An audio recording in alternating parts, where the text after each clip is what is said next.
Merry Christmas. Shoe reviews are back on the docket, everybody. There it is. We'll get to that in 1 minute, but I got a lot to cover. Oh man, what a journey we are all on this earth, and here in the studio, here on YouTube. For those that are new, this is a running YouTube channel, and I did a daily vlog for 7 years. I haven't done a shoe review in 6 months. Yes, we've been working on our own gear. We don't have our own shoes yet, but maybe someday. But for the time being, I realize the last 6 months, I realized, okay, I gotta buckle down. And we gotta get this store going, DeMoorstore.com. Gotta get this store going, get it live for everybody. But at the same time, on the flip side of that same coin, which is challenging as far as how many hours are in a day and how do you squeeze it all in between what we're doing right over there and then what we're doing right in here with the studio, is that you need a little guidance, need a little help. Remember what I always say, when you walk into those running shoe stores anywhere in the world, it's a plethora. It's an overabundance of running shoe options that can be daunting and frankly confusing. What shoe is good for me? That's where this channel came in 4 or 5 years ago, started doing shoe reviews, and before you know it, we've got a plethora. And that's where the Matrix vlogs, actually we've got a playlist. I'll try to remember to link to it in the description below. We've got a playlist dedicated just to Matrix vlogs where I do a little jujitsu with all the stats and all the different types of shoes out there and put it into one video that kind of basically spells out, okay, this is what you want for an easy day, a middle distance day, a long run shoe, a race day shoe, etc., etc., etc. So thank you for your patience over the last 6 months. We're back. It's been a journey, and I'm excited to dive back in. I am. It was a nice break, but I'm excited to dive. And shall we dive back into the New Balance Supercomp Trainer V2, all right? I'm just going to put all the scores in case you don't have time, you need to move on with your day. There's all my final scores. By the way, note on those final scores, and one other point, the scores are going to come down a little bit, all right? Just so you know, I'm just continuing to dial it in. And for example, this shoe, the final score, there it is, 6.6. That's a little low compared to some other shoe reviews of the past, but I'm just going to dial in where, maybe bring that median down a little bit to the 5 to 6 range. Just want to put that out there right now. So for those that are new, again, anything in the 8s and above, great score, okay? But now, if a shoe gets into the 8s, it's gonna be an epic score. That means the shoe is beautiful. Perfect. Okay, point number 2, runningwarehouse.com. I partner with Running Warehouse. If you want to pick up any of your running gear, use the link down below. It's an affiliate link, okay? Most of you already know that, but it helps me, yes, film in 4K. This is a new camera here. Who's watching on a big screen? Raise your hand down in the comments. Hopefully you're noticing a little increased quality of the image on your big screen TVs and on your computers.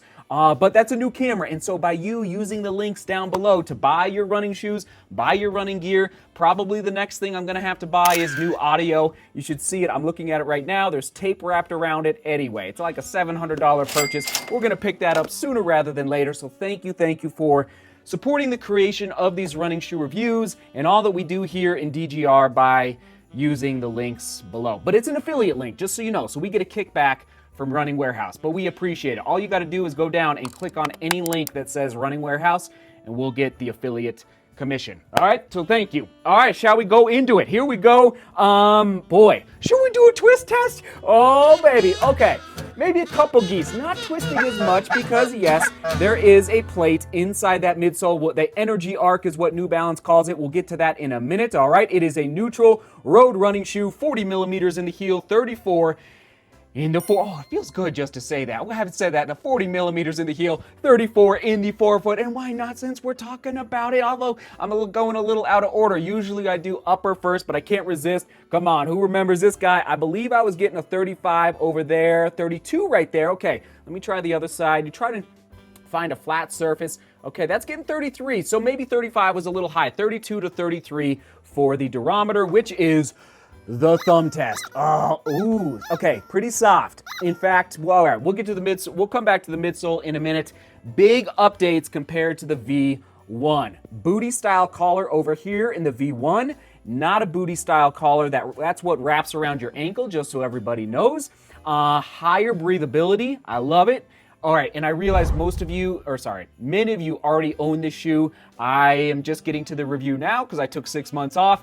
But if you own this shoe, what do you think about the breathability through the toe box? All right, nice semi-gusset. I gotta say the update to the collar is what's catching my attention in this V2 version versus the V1, and really no complaints. Let me just look at the eyelet chain, comparing them a little bit. Yeah, there's some updates, a little different, but pretty simple eyelet chain overall.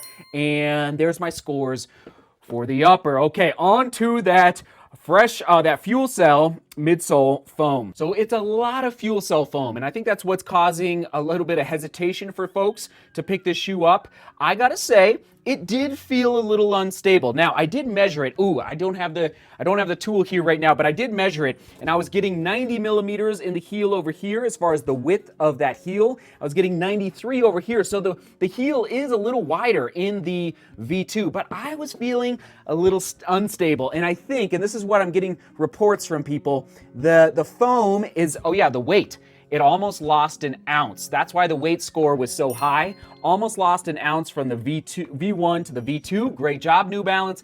But I think they're sacrificing a little bit of that density in the midsole, which is causing a softer landing, which I honestly kind of like for high mileage, right? Who doesn't like a soft landing? But then I'm not feeling a nice little pop in that push off, all right, in that energy return. It's more of a mush, even though there's an energy arc plate inside there, okay, in that to help stabilize your ride. I was feeling slightly unstable, just a little bit, not horrible, and a little mushier than the V1. So if you liked, I think, okay, how would I use this shoe? Easy long run days. I almost prefer, well, sometimes I prefer a little heavier shoe to slow me down on easy days. Take note of that.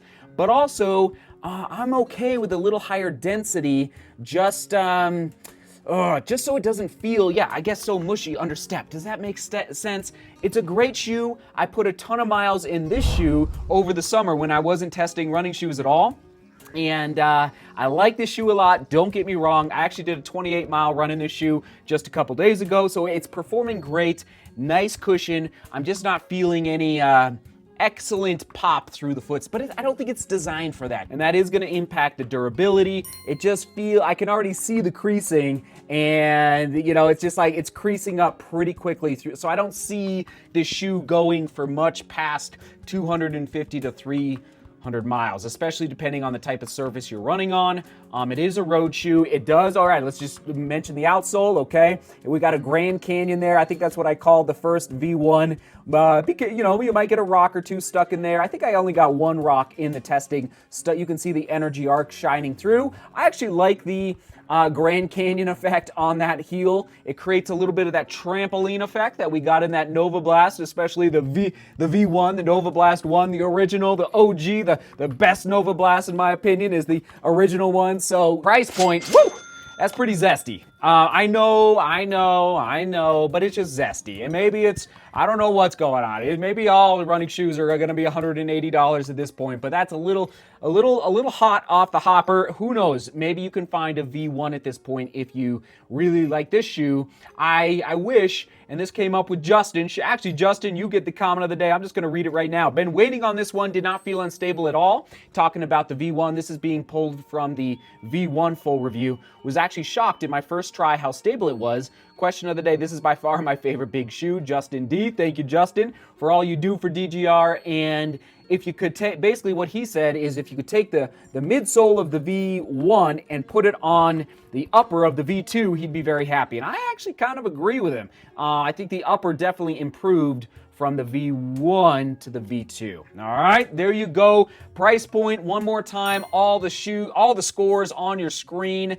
And I haven't been testing many shoes as of late, but the one that's really got my attention right now, everybody, we're gonna review it probably next week, if not the following, is the On Cloud Eclipse. So that would be my only other recommendation. Like, it's wow, really got my attention, the On Cloud Eclipse. Sound good? I know I'm late to the game with this. Thanks that was a long one, but I just wanted to reintroduce you to the studio, to how we're operating here, what we're doing, what the goals are moving forward with shoe reviews, and let's Let's keep buttering that bread. Question of the day, before I forget, is what is your go-to maximalist running shoe right now? Your go-to maximalist running shoe right now. Would I buy the shoe again at that price point? I actually would. It'd be an expensive one, and I don't think I would use it all the time. I'd use it maybe once a week, twice a week, just because of that price point. But when the legs are tired, when you're at the peak volume of your training for your spring marathon or whenever you're training high volume, I absolutely would actually buy this again. I really would, but I realize it's a little zesty. Little zesty. All right, we'll toss it to the V1, of course, right there. Thanks for tuning in. Oh, man, it's good to be back. Seek beauty, work hard, and love each other.